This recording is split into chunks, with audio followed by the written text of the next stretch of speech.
चलिए आज के इस वीडियो में आपको हम प्रश्नावली 7F की सवाल नंबर पहली बताएंगे, जो कि पहले सवाल में 4 सवाल दिया है। आज के इस वीडियो में उन चारों सवाल को हम कवर करने वाले हैं, जो कि आपने थंबनेल पर देखा ही होगा। ये पार्ट नंबर 43 है। अगर आप सारे वीडियो को लाइन से देखना चाहते हो, डिस्क्रिप्शन में जाओ, वहां पर आपको लिंक मिलेगा, जिसके जरिए आप सारे वीडियो को लाइन से देख सकते हैं। यहाँ पर देखिए कह रहा है कि निम्नलिखित का हमें मान ज्ञात करना है। इसका मतलब इन समाकलन का हमें हल करना होगा और जो भी मान आएगा उसे हमें बताना होगा आखिर कौन सा मान इसमें आता है, यानी कि इसका आंसर क्या आएगा। तो यहाँ पर ध्यान से देखिए, दिया है इंटीग्रल में 2x की पावर n-1 दिया है, अपान में x की पावर n प्लस का 3 दिया है। अगर हम नीचे वाले को t माने तो ऊपर वाला अपने आप कट जाएगा। तो नीचे वाले को मान लेते हैं, माना t बराबर का x की पावर n प्लस का 3। अब जो भी हम मानते हैं उसका हमें करना पड़ता है तुरंत अवकलन। तो इसका हम अवकलन करेंगे, dt अपान का dx होगा। जब x की पावर में कुछ भी हो तो घात को यानी कि पावर को लाएंगे गुणांक में, और उसकी पावर में हम एक कम कर देंगे जब अवकलन करेंगे तब। और यहाँ पर प्लस लगाएंगे। 3 में x है ही नहीं, जब जिसमें x ना हो उसका अवकलन यानी कि अचर का अवकलन 0 हो जाता है। और यहाँ पर लिखेंगे dt अपान का dx इक्वल में n x की पावर n-1 हो जाएगा। यहाँ से हम dx का मान निकालते हैं, तो dx का इसमें गुणा करेंगे, होगा n x की पावर n-1 करेंगे, और dx का गुणा करेंगे तो dx हो जाएगा बराबर का dt लिख देंगे। अब यहाँ से dx निकालेंगे, क्यों निकालेंगे अभी आपको समझ में आ जाएगा। तो dx को निकालेंगे तो इसका पक्षांतर करना होगा, dt के बटे में जाएगा x, n x की पावर n-1 हो जाएगा। और यहाँ से हम तुरंत लिखेंगे इंटीग्रल। तो यहाँ पर हम नीचे लिख लेंगे इंटीग्रल इक्वल में करके, उसके बाद यहाँ से देखिए 2x की पावर n-1 को नोट करना है। तो 2x की पावर n-1 को हमने नोट किया है, अभी आपको दिखाई देगा। इसके स्थान पे हमने क्या माना t, तो इसके स्थान पे t रखेंगे और dx को वैसे नोट कर लेंगे। तो यहाँ पर लिखेंगे t और यहाँ पर क्या होगा dx को हम करते हैं नोट। उसके बाद इंटीग्रल में 2 से कोई मतलब नहीं, क्योंकि ये गिनती है, 2 को बाहर निकाल देते हैं। x की पावर n-1 अपान में t नोट करेंगे, और dx के स्थान पे हम लिखेंगे dt अपान का n x n-1। x की पावर n-1 ये और x की पावर n-1 ये कट गया, क्योंकि ऊपर नीचे आपस में कट सकता है। ऊपर 2 है, नीचे से जो है n कॉमन होगा, n को बाहर करेंगे क्योंकि n भी नंबर होता है, यानी कि ये भी अचर होता है। इंटीग्रल में 1 अपान t बचा है और यहाँ पर dt बचा हुआ है। 2 अपान n को नोट करेंगे। इंटीग्रल 1 अपान t का जो फार्मूला होता है ये होता है log t प्लस का c होता है। 2 अपान में n लिखेंगे, log लिखेंगे, t का मान रखेंगे, हमने t को माना था x की पावर n प्लस का 3 प्लस का c, यही हो जाएगा आंसर। यहाँ पर देखिए t को हमने माना था x की पावर n प्लस में 3, तो यहीं पर वही वाला t का मान हमने यहाँ पर रख दिया और यही हो जाएगा हमारा आंसर। चलिए हम देखते हैं 1 की सवाल नंबर b। अब यहाँ पर देखिए जो 1 की बी नंबर है वो दिया है इंटीग्रल में 4x³ अपान में x की पावर 4 प्लस का 5। अब देखिए इसके अंदर x की पावर 4 प्लस 5 को हम अगर t माने तो ऊपर वाला अपने आप कट जाएगा और आसानी से हम समाकलन को निकाल भी सकते हैं। तो लिखेंगे माना t बराबर x की पावर 4 प्लस का 5 होगा dt अपान का dx इक्वल में घात आएगी गुणांक में, घात में करेंगे 1 कम, 4 में 1 कम करेंगे 3 आएगा, 5 का अवकलन क्या हो जाएगा 0 हो जाएगा। यहाँ पर dt अपान का dx होगा 4x³ हो जाएगा। dt बराबर हो जाएगा देखिए 4x³ dx का तिर्यक गुणा करेंगे, यहाँ पर क्या हो गया dx हो गया।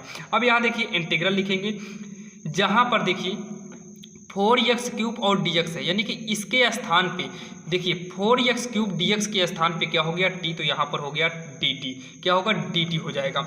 और इसको हमने t माना है तो t रखेंगे, t की पावर कितना होगा 5 होगा, यहाँ पर लिखेंगे t की पावर 5 हो गया। अब हो गया, अब क्या करेंगे इसको ऊपर लाएंगे तो t की पावर -5 होगा, dt को वैसे नोट कर लेंगे।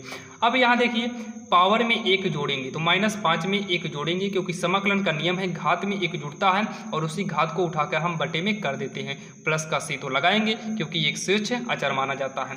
तो टी की पावर माइनस का 4 आएगा और यहाँ पर भी माइनस का 4 आएगा, प्लस का सी कर देंगे।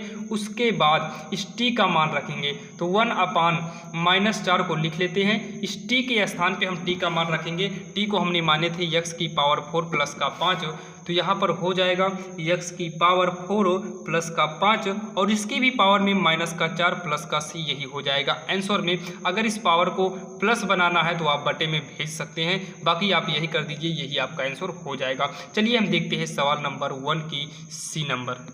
चलिए अगर हम 1C की बात करें तो इसमें भी अगर हम नीचे वाले को t माने तो ऊपर वाला अपने आप कट जाएगा।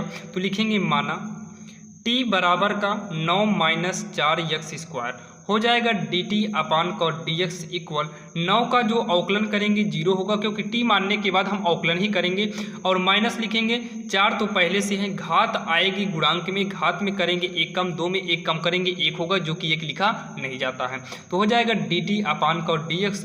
यहाँ पर देखिए 0 को घटा देंगे तो इतना ही आएगा, माइनस में 8x हो जाएगा। और यहाँ पर लिखेंगे dt/dx इक्वल में -8x, इसके बटे में कुछ नहीं है तो हम मान सकते हैं 1 और तिर्यक गुणा कर देंगे तो dt, यहाँ पर देखिए इसका गुणा करेंगे तिर्यक तो -8x dx आएगा और dt इकन्नम का dt होगा।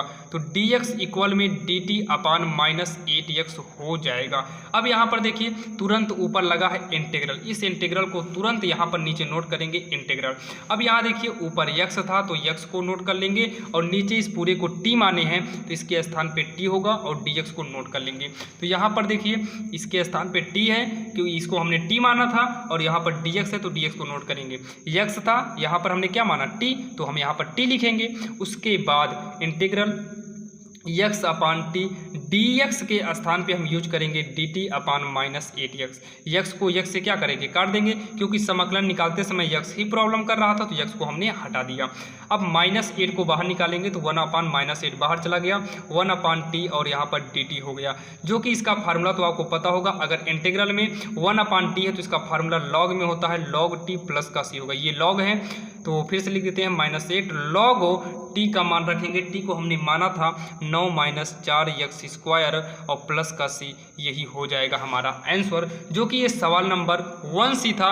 चलिए हम देखते हैं इस वीडियो की लास्ट सवाल 1D को। इससे पहले अगर आपने इस चैनल को सब्सक्राइब नहीं किया है तो आप इस चैनल को सब्सक्राइब कर लो, ताकि हम जितने भी वीडियो बनाएं वो सबसे पहले आपको लेटेस्ट मिले।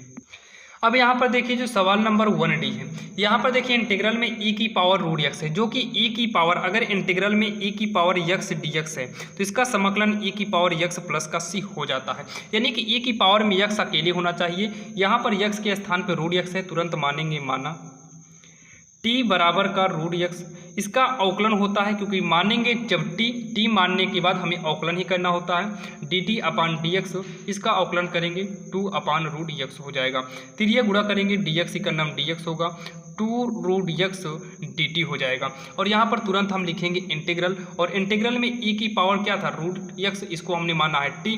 अब इस भी √x के स्थान पे हम t यूज कर सकते हैं, लेकिन यहाँ पर √x को ही नोट करेंगे, क्यों, ताकि dx का यहाँ पर मान रखें 2√x dt, तब ये दोनों कट जाए। अगर यहाँ पर t कर देते तो ना करता, इसलिए हमने यहाँ पर t नहीं किया, केवल ऊपर ही t किए हैं। 2 को बाहर निकालेंगे, इंटीग्रल में e की पावर t dt बचेगा। उसके बाद 2 को नोट करेंगे, इंटीग्रल में e की पावर t dt का होता है समाकलन e की पावर t ही प्लस का c कर देंगे।